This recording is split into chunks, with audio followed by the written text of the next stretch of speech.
This video is brought to you by CoolStuffInc.com and GatheringMagic.com, your place to explore the game. Hi, I'm Graham, and this is my Zur the Enchanter deck.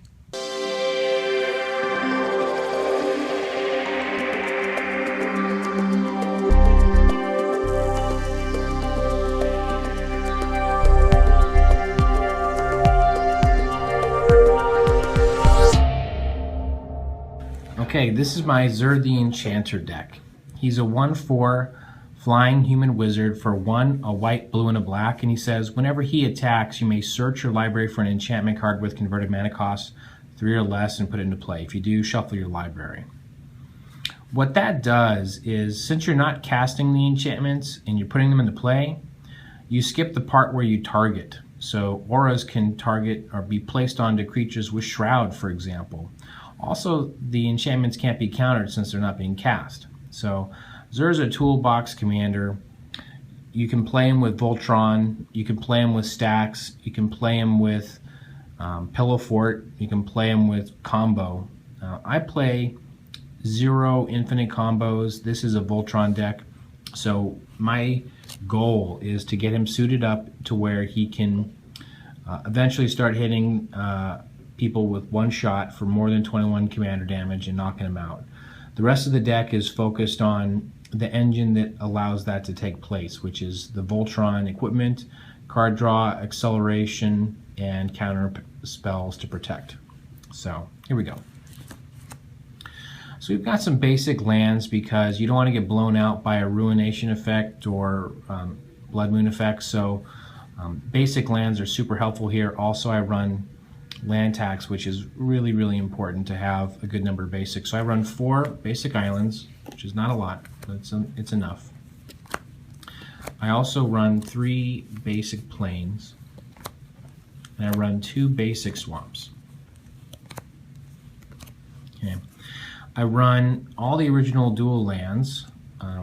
I put 24-karat gold leaf borders on some of my cards that don't have foil copies, just to give it a little extra bling, because when you play a deck like Zur, you should give it its due respect and come correct with your deck. So Tundra, Underground Sea, and Scrubland. I run all of the shock lands because they tutor up with fetch lands and great for fixing. So Hallowed Fountain, Watery Grave, also Godless Shrine, even though white-blacks together are sort of the weakest pair for my colors, and I'm pretty heavy with the blue requirement. I do run all the on-color fetches, Flooded Strand, Polluted Delta, and Marsh Flats, but I also run almost all of the off-color fetches as well. So I run Misty Rainforest and Scalding Tarn for blue. They're the most important ones. I run Verdant Catacombs and Bloodstained Mire. So I run both of the blacks and just one of the white off colors, which is Windswept Heath. If I can find a good land to take out, maybe Godless Shrine, then I'll put in Arid Mesa to have all 9. So we'll see if that makes sense. Glacial Fortress and Drowned Catacombs are my 2 M10 check lands. They both produce blue, which is why they make the cut, not the white-black. Mystic Gate and Sunken Ruins are the 2 filter lands. They both tap for double blue when you filter them in, so these definitely make the cut. I run all 3 of the artifact lands because I do want to try to enable Metalcraft to help ramp Zur, so I run Seed of the Synod, Ancient Den, and Vault of Whispers. And it's pretty elaborate to run all 3 just for 1 Mox Opal in my deck, but getting Zur out a turn earlier is one of the best ways to help win the game. So I also run Command Tower because it's the best. Reflecting Pool because it does just fine. It's not as reliable as Command Tower, obviously, but it is solid enough to make the inclusion.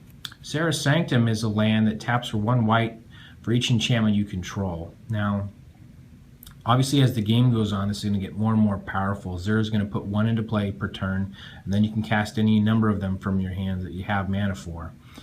So this can eventually start to tap for a lot, and it really allows you to play spells and still hold up mana to protect Zur. So Sara Sanctum is pretty awesome. Tolaria West. Now, it comes into play tapped, but I don't ever do that. I always transmute this for to go search for a card with the 0 converted mana cost. It's only one of 2 options for the most part. One, I'm either going to go get Reliquary Tower so that I have no maximum hand size, and that's going to help Zur kill with 1 shot. And if not Reliquary Tower, then I'm just going to go ahead and find a Pact of Negation because I need some more protection. For utility lands, I'm going to run Strip Mine and Wasteland. I think that every commander deck needs to have a little bit of answers, so we run both of those. Okay, the next most important thing you can be doing is ramping. So Mana Crypt is the best at this. It costs nothing, and it taps for 2 colorless. Now there's a downside that you take damage if you flip a coin and it lands in your opponent's favor, and you take 3 damage every upkeep when that happens. But eventually I'm going to be impervious to damage, and so I'm not really worried about it too much. So this is always worth it. Mox Diamond taps for any color when you discard a land card, so it's just super awesome at ramping and fixing colors.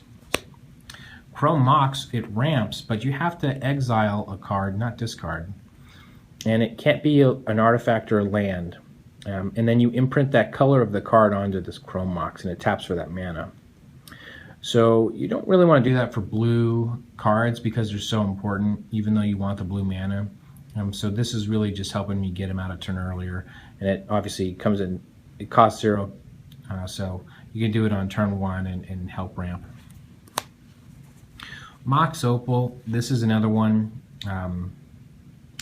It's really amazing when you can get Middlecraft online, and with the artifact count that I have, it's fairly reliable. Remember, if you can get Zur down before turn 4, you're doing pretty good. So this helps to accomplish that.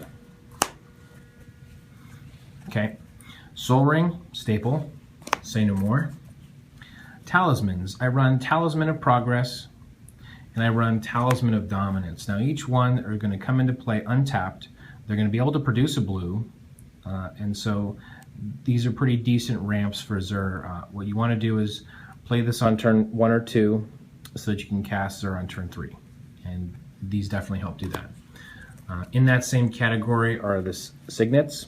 So Azorius Signet comes down, and you can filter in maybe a colorless from Soul Ring, and you can get blue out of it, so this is a pretty decent ramp as well. Also Dimir Signet. My last mana rock is Fellwar Stone. Now you can miss completely if your opponents play green and red only, and if that's the case, then you won anyways, and it doesn't matter. But otherwise, this is going to hit one of your colors at least, maybe all of them, and just be a pretty fantastic ramp. Okay, so after you're done ramping, you want to make sure you can protect Zur.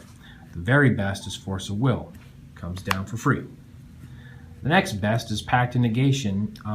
When you have Soul Ring or Mana Crypt, when you're casting Zur, you're going to have 1 extra colorless mana available anyways, so you're really going to be able to pay for this all the time, so you're not worried about losing the game on that, so Pact of Negation is just a winner. Mental Misstep, it's really in here for protecting Zur by stopping Swords to Plowshare and Path to Exile, but if it's in my opening hand and I can stop a Soul Ring or Birds of Paradise, then I probably took my opponent's what would have been a playable hand and made it a garbage hand, and now they're out of the game till turn 6 or 7, so this can help win the game by itself. Swan Song is one of the best counter spells. So it counters target enchantment, instant, or sorcery spell, and those are the kind that interact with Zur and try to stop him, so this stops those. This is a winner. For 1 white, Rebuff the Wicked counters target spell that targets a permanent I control. Again, I just want to protect Zur, and maybe a couple of my other permanents like Necropotence. So this is going to be a great way to surprise somebody that thought maybe I didn't have mana up for a counterspell, but I have one anyways, so catch them off guard. Flusterstorm it's pretty decent when you try to stop people from doing end of turn spell removal, because you played spells on your turn, and then they try to use spot removal, and then you Flusterstorm on top, and your storm counts at least 3 or 4, and so you're pretty much stopping spells at that point. Thoughtseize is fantastic at giving me the right information. It not only is a 1-for-1 trades with removal that would disrupt Zur, but it gives me the information that tells me that I can actually cast Zur and attack with Zur. So Thoughtseize is a winner. Spellskite. It really helps with Metalcraft. It essentially means that your opponents need to play 2 spells to stop Zur instead of 1. 2 removal spells. So Spellskite's great at protecting Zur before Zur has a chance to come down, which is the #1 way you'd like to do that. Negate's a fantastic counterspell. I don't really care about creatures.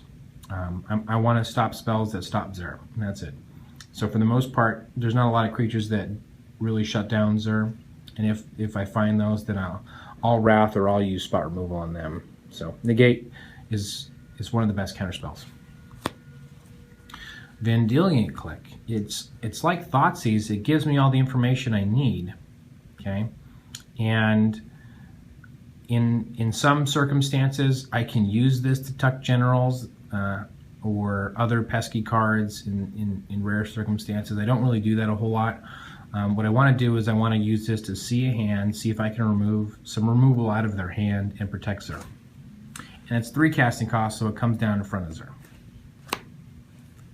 Same with Kira, Great Glass Spinner. So this is a 3-drop that says creatures you control have, whenever this creature becomes a target of a spell or ability for the first time in a turn, counter that spell or ability. So spells, auras that try to hit Zur for my opponents can't. When I use Zur to put auras onto him, I'm not targeting, and therefore this doesn't stop those, so this is just fantastic protection. Glenelendra Archmage. It's one of the very few cards that I'll play ahead of Zur in the 4-drop, because she'll come down and be the absolute best protection to keep Zur alive when I cast him the next turn, so without a doubt, Glenelendra. Cryptic Command. This is a counter spell with 4 modes, and you as the controller of this get to, of the caster, get to choose 2 of those 4. So it's either counter target spell, draw a card, tap all creatures target opponent controls, or return target permanent to its owner's hand. So I'm going to choose whichever 2 make the most sense. This is partially in here because of the ability to tap my target opponent's creatures. Sometimes it gets really close to being able to get my damage lock, damage prevention lock in place, and I don't want to lose before I can do that, so sometimes Cryptic Command is the last resort to do that. Once you talk about your counter spells and you've got those in your list, then you want to make sure you got a great Voltron package. Now, my Voltron package is really lean. There's not a lot of redundancies. So we got Lightning Greaves. It's the very best. Obviously, it's an auto-include. Vanishing is the most powerful part of my Voltron package. If you don't know what phasing does, you need to learn. So this aura says enchanted creature phases out when you pay blue.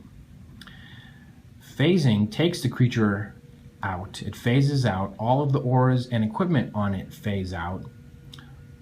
It doesn't trigger any enter the battlefield or leaves the battlefield abilities when that happens, but everything stays attached to that creature.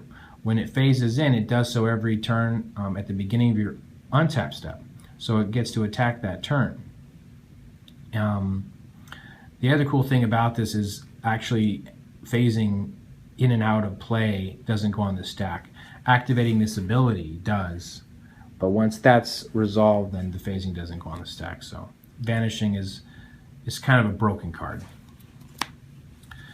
Steel of the Godhead is one of the unsung heroes of this deck.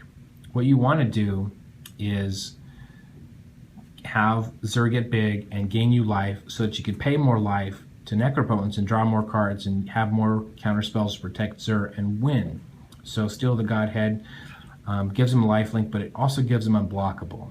And the last thing you want to do is have Zur die because he blocked a creature that said whenever this creature blocks a creature, kill that creature. So you don't want Zur to get into combat. You don't want him to mix it up. You want him to be unblockable. Empyrial Armor is what makes Zur a one-punch knockout. It says enchanted creature gets +X/+X, where X is the number of cards in your hand. And that was why Reliquary Tower is so important. It's to be able to have an unlimited hand size. With Necropotence in front of Empyrial Armor, you could pay 25 life, put 25 cards in your hand, and deal at least 26 commander damage when you attack somebody. Hopefully it's unblockable, and hopefully it gives you 26 life, so that you can turn around and pay 26 more life to draw 26 more cards and have your whole deck in your hand. Sword of Feast and Famine, we know what this does, but when you're talking about playing the protection game, this allows you to actually play spells on your turn and then hold mana up after your second main phase for counter magic. So super relevant in this deck. Daybreak Coronet is the one redundancy in here, and it's because the lifelink is that important. The whole deck needs time to establish itself, and it needs life to draw cards, and that's the only way I can stay alive. So Daybreak Coronet makes the cut. Now, the damage prevention lock is Solitary Confinement and Necropotence. So Solitary Confinement says a couple of drawbacks. One, I skip my draw step. Two, at the beginning of my upkeep, I have to sacrifice it unless I discard a card from my hand. Okay, but it also says I have Shroud as a player. And it also says prevent all damage that would be dealt to me. So that's going to prevent damage from, all the creatures attacking, okay? But it's also going to prevent mana grip, so everything sort of stops right there. I can still pay life and lose life, but hopefully I'm gaining life. Now, when Solitary Confinement comes into play, and it says I have to discard every turn, a Necropotence is going to say that that card is exiled from the game instead of going to my graveyard, which is a shame. That's not great. But I do get to pay 1 life to draw a card, so I can draw as many cards as I have life to pay. This is so powerful, and it's what allows Zur to start killing people one combat phase at a time. Now, Library of Lang has tons of synergies.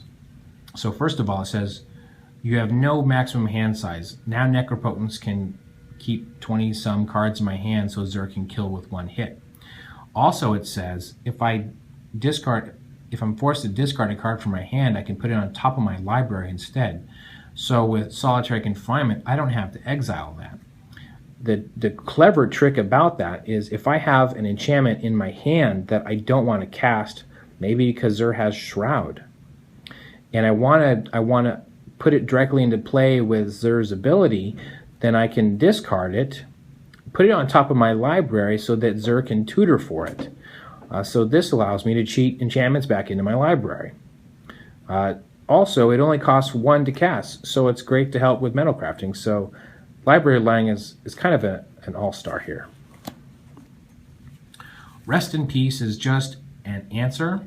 I don't run the energy field combo where I can't take damage. It's just not as effective as Solitary Confinement. So Rest in Peace is just as an answer here. Then we want to get into the tutor package. Every good black deck should have a tutor package. So we got Vampiric Tutor, instant speed, any card out of my library and put it on the top. For 1 black mana, it's not a lot better.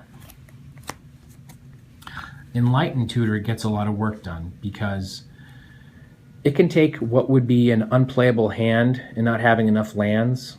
You can turn 1, tutor for this, put a land tax on top of your library, turn 2 play land tax and catch up with your mana completely. So you could do that. It's kind of like a no-brainer. The number one thing I'm going to do besides trying to keep a playable hand is go get Lightning Greaves. Would be the number one thing all the time.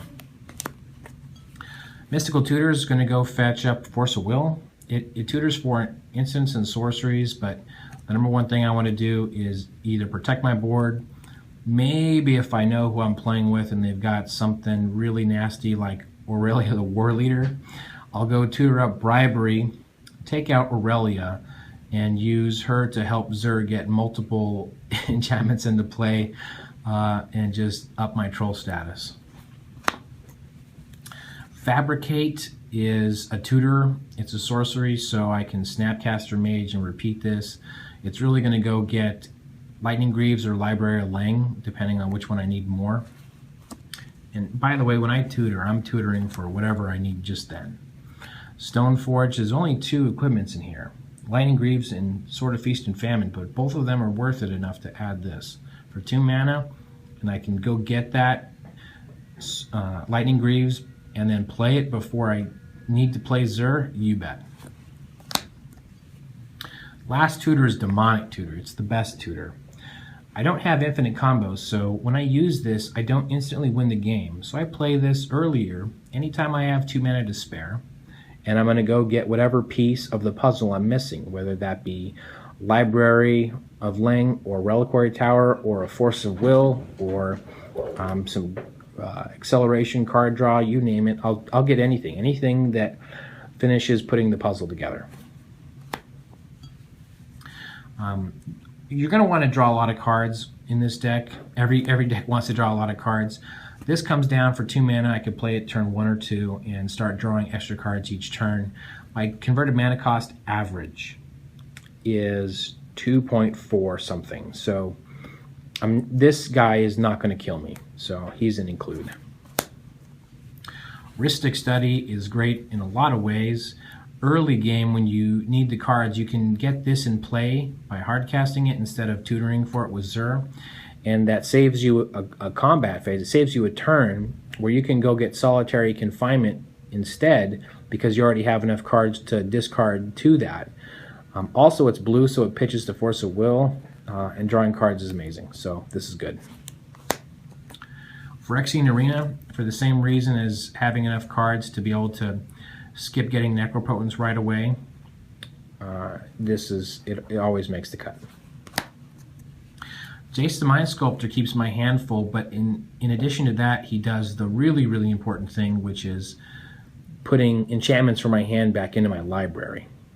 And the fact that you can unsummon creatures is super relevant when you're talking about buying enough time till Zur can actually win the game. Now, one of the things I have is a Gilded Drake, which you'll see in my list of utility cards, where it's just a degenerate combo with Jace the Mind Sculptor. So Maze of Ith, I have to stay alive before I end up dying to combat damage and paying life to Necropotence and so on. So any amount of life I can save, you know, maybe 4, 5, 6, 8 per turn with Maze of Ith, that's going to be worth it. Land Tax is not an enchantment I tutor for, but it is awesome. So if I have this in my opening hand, I know I'm in great shape. In addition to fixing my land drops and stabilizing, when I activate this, I can put 3 basic lands from my library into my hand. And when you're talking about playing Empyrial Armor, where it counts the number of cards in your hand, this just makes it an extra 3 power and toughness on Zur,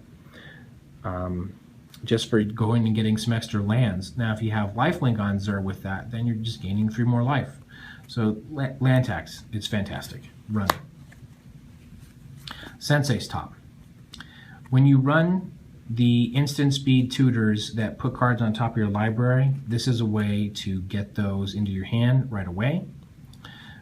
Otherwise, before you have Necropotence and you're drawing 20 cards, sometimes you care about just looking at the top 3. So Sensei's Top also helps me towards Metalcraft. It just wins. Scroll Rack. This is powerful in Zur. When you have 25 cards in your hand and you put 18 of them back and you're holding on to a handful of counter spells, and you go look at the next 18 cards, and then you attack with Zur and shuffle your library and look at a different 17 or 18 cards next turn, Scroll Rack is just going to give you such amazing card quality that it's hard to lose when you're using this. Isochron Scepter, again, it costs 2, so it helps with Metalcraft to accelerate Zur. But when you imprint something like a tutor, an instant speed tutor on this, you are going to be living the dream. There's just no two ways about that. Otherwise, you can put Negate underneath this. You can put Swords to Plowshares. I mean, there's not an instant in this deck that wouldn't love to be underneath Isochron Scepter. And then you got Cyclonic Rift. The thing about Cyclonic Rift is it's so powerful that it's really hard to say no to adding it. It doesn't win the game instantly, so for that reason, it's not too bad in my book, so I play Cyclonic Rift. It also pitches to Force of Will. It is something I can Snapcaster Mage and do again in a couple of turns once you try to establish recover. So that brings us to Snapcaster. He can go and find, or rather, he can help you replay some of the tutors or counter spells when you're in a pinch. So Snapcaster, he's the man. Gilded Drake is such a value card. It comes here in the utility section. So you cast it for 2 and you could take anybody's creature and give them the Drake. But then you can unsummon the Drake with Jace the Mind Sculptor and put this back in your hand, where you can pay 2 and take somebody else's creature and take the next best one. And you could just keep repeating that. There's no two ways about it. This card's broken and I love it. Replenish. I don't have to replenish often, which is a sorcery that lets you return all enchantments from your graveyard to play, because I don't let Zur die very often.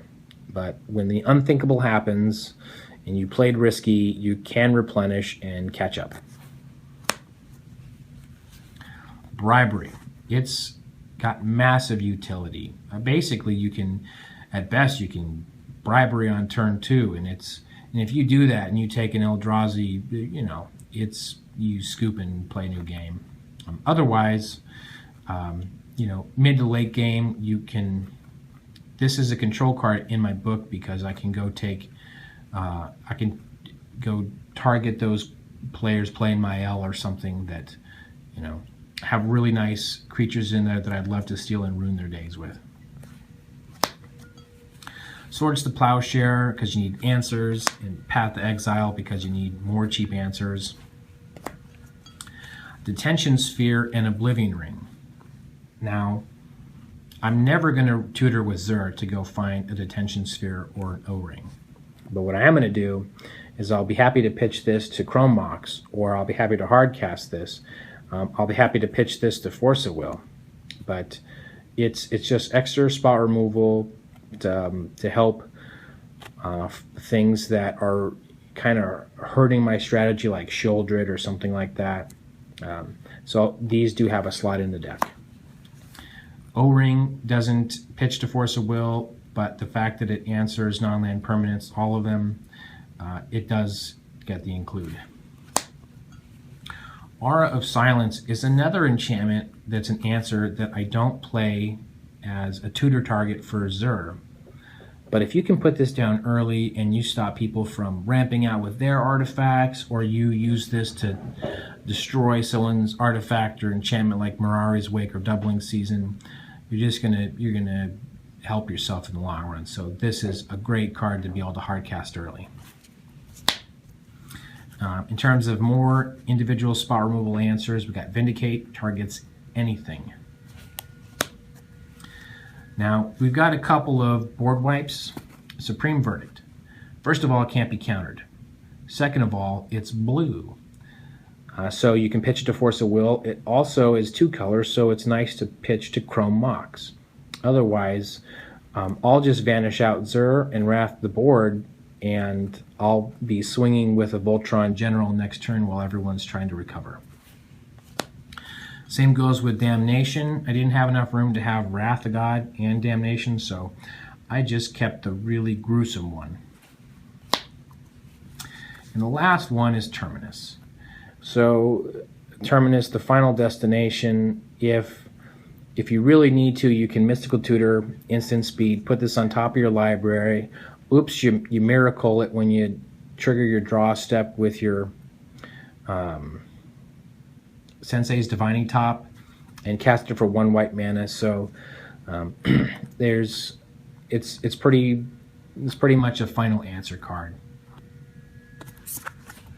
Thanks for watching CMDR Decks. Please subscribe and favorite.